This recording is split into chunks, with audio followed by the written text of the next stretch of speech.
What's going on, everybody? Welcome back to Turn Back the Flock. Today we have another special guest, Jaiya Figueras. Appreciate you coming on today for the show. How are we doing today? I'm doing good, man. Doing good. Thanks for having me. So, of course, the Ducks have the Illinois game coming up, and they've only played Illinois three times throughout the course of history, basically. And so, Right. 1995, you yourself had a huge game. But before we even get into that, I kind of want to start from taking me before the game started. So, the year before, you just lost in the Rose Bowl to a Big Ten team. And then Coach Brooks leaves and goes to coach the Rams. So I guess going into the season, y'all played one game already, but it's the second game of the year. How are y'all feeling knowing you got another Big Ten team? They're gonna try to come in and like establish, physicality, and they kind of disrespected y'all. Y'all are ranked 24. I mean, y'all were good year before. Like, take me into that a little bit. Yeah. Going into that game, going into that season, we had a lot of confidence. We had a lot of confidence going into that season, especially after the Rose Bowl. We did lose in the Rose Bowl, but one thing I will say about that game against Paterno was they had three first round draft. They had three guys that got drafted within the first 10 picks that year. Um, But we finally realized we could play with Penn State towards the second half, and it was too late. But psychologically, I feel like when we did get into the Rose Bowl, we were kind of like deer in headlights. So it was kind of like a big thing to us because we had never been in that position before. Different than your class, you guys were used to it. This is just how it was for us. We were kind of uh, like the new generation. So we brought that confidence with us into the Illinois game. I was actually third string that week. So on Monday, I was third string. Um, but on Monday, the starter got hurt. So boom, Jai, you're second string now. So I'm like, all right, cool. I think I was on the nickel package, so that was fine, nickel package.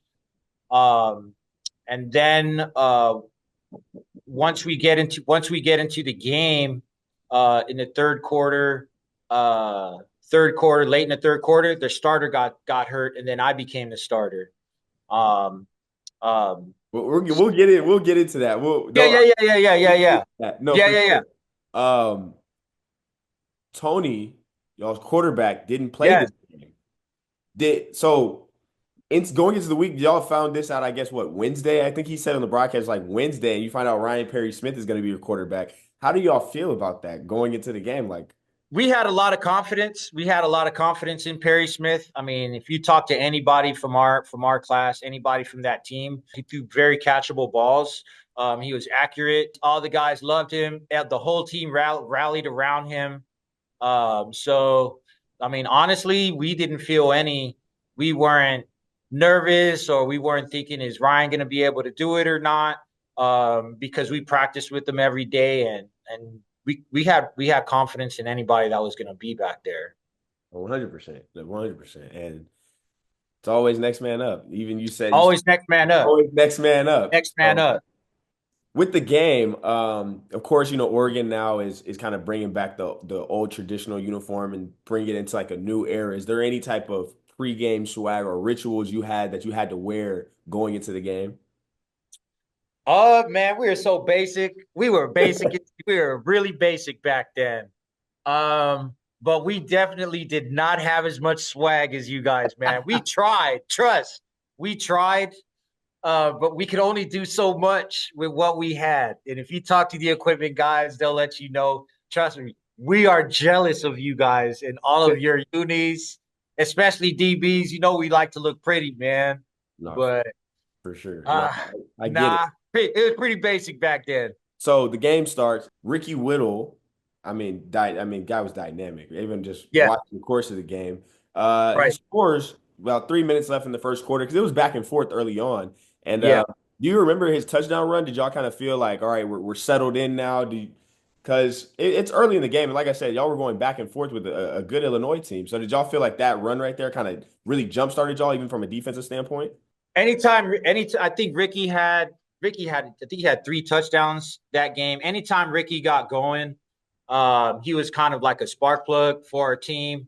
If Ricky got excited, he helped just to raise up the intensity of the entire team. Ricky was fast too. He ran 4.3s. I don't know if he's still up there on the boards, but he's a great athlete as well. Um, but I think we just had a better defensive plan. Like I think in the beginning, in the first half, I think they scored on Alex Molden. I think they might have had a touchdown on him. Yeah, I that don't know time if they they did got him on stop and go. Did they they got do him a stop and on go on him or something? So that kind of threw us off. But yeah, we started to settle in the second half. I mean, So even the first half, like they had 10 drives in the first half, and there were 5 punts and a turnover on down. So 6 out of the 10 drives, they didn't really do anything. Of course, I talked to Alex earlier. I was like, hey, I'm about to. oh, So he I'm was like, going off "You my double head right move?" now. So he literally like, you see the double move? I was like, yeah, don't worry. It's okay. You made a play afterwards. So like Yeah. it happens. Y'all go into halftime, you're down. Was there anything coach has said at halftime? Any coaching points that was just like, we need to do this or we need to do that? Coach Waters, he was a great defensive coordinator. I wish he stayed, but his son passed away. He was really chill and calm, man. She's like the most chill, calm coach. You never heard him yell or but him at halftime, he was always like, don't worry about it. He was just really calm and his demeanor actually helped us. He was the best defensive coordinator I ever had over there just because I liked his like calm demeanor. Um, but he had confidence in all of us. He had confidence. I think everybody in our secondary played. So that's kind of like rare for a coach to find a way for like everybody to play, like not in the fourth quarter, but like in a critical situation. I don't know how he did it, but he did it. But he just gave us a lot of confidence. Never screamed at us or anything like that, and like I said, we were confident going into the game. So we just felt it was just a matter of time. Fresh out of halftime, like I said, y'all are losing, y'all are staying calm. Christine McLemore gets a long pass, and Ricky Whittle scores again. Did this kind of like I said, you were settled in his defense, but like the offense had some turnovers. They had like I think it was like 3 turnovers in the first half, and like being a defensive guy, I know how it feels when like we're holding our own here on defense, and the Right. offense y'all aren't helping us here. Yeah. Did you ever feel like you got down the offense, or was it just like let's just go again, let's just go again? Just go again. I know me personally, I was never like, oh, this damn offense, da, da, da, da, da. What? I don't care where we were at. If they got the ball deep, I was like, in my mind, I guess I kind of played mind games with myself. Like I think uh whenever we get a turnover and we'd be deep in our territory, I'd be like, all right, this is what we want. We can make a play right now deep in our own territory. Like this is what we do this for. So I Do never complain about the offense.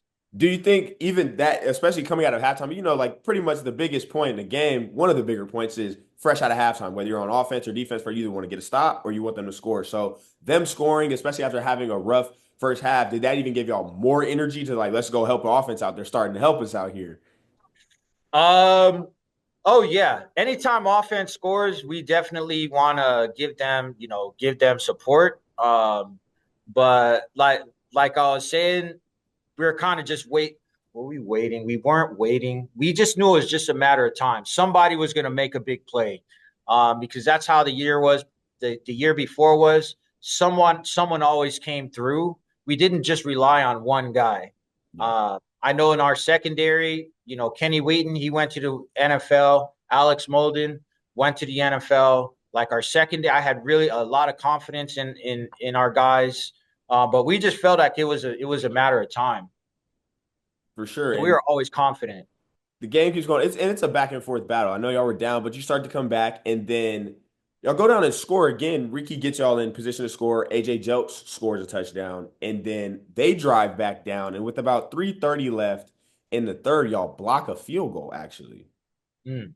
The block field goal happens, and then Ricky goes down, scores another one, and they go for two and get it. So now y'all are up 28-31. But now here is the pivotal points in the game. So early in the fourth, it's third down and short. Do you remember the play I'm about to talk about? Third and short. Third and short. There's only Oh, one person made the oh, play. oh, definitely. Can you take Definitely. me through that play? Take me all the way through it. Yeah, so that play, I was playing strong safety, outside backer. I had outside contain. I think the play before someone got injured, so they threw me in on that exact play. It was like 3rd and 1, and they just have. I think they tried running a sweep to my side. They had a fullback come to block me.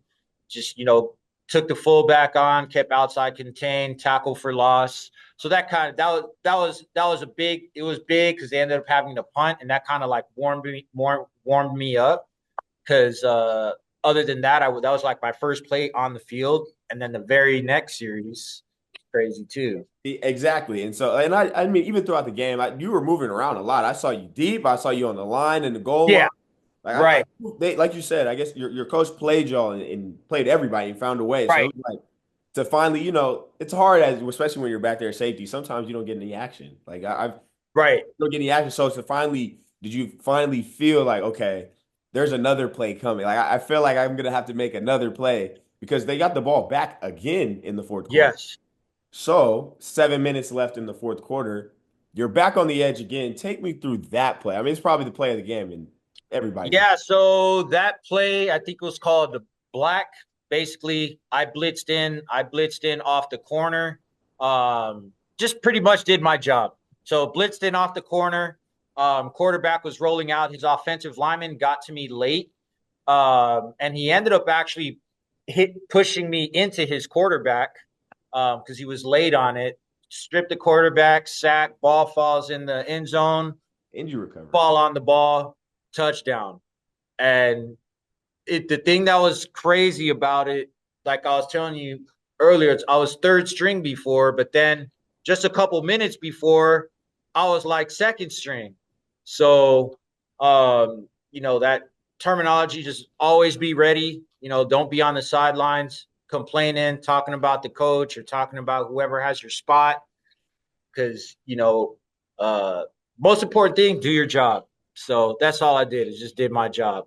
So, I mean, um, big time players, yeah. big time plays, big time game, big time situation. You win the game, thankfully, after a big comeback. Just afterwards, like, how are you feeling? Because basically, you're the hero. You're essentially the hero for the game. How are you feeling, and how does the team feel after such a big time win against a physical opponent in this type of situation? Um, well, I was feeling like it was a surreal situation. I couldn't believe that I actually scored a touchdown at the Division 1 level on defense. So that was a big deal to me.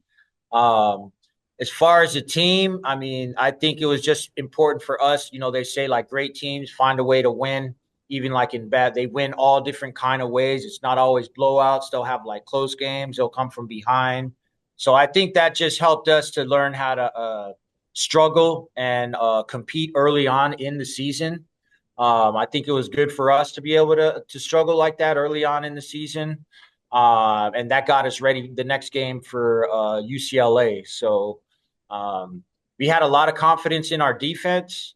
I feel like we had a lot of talent on that team, um, and yeah, No, that's the main point of it. And like I said, on Turn Back the Flock, we want to make sure we give people their flowers and we are paying homage to those who've done it before, guys like myself and even the guys now today. So a great season. Y'all finished 9-3, and like I said, player of the game. So I definitely appreciate you taking the time. Verone McKinley, Turn Back the Flock. Y'all have a good one. Peace. thank you, sir.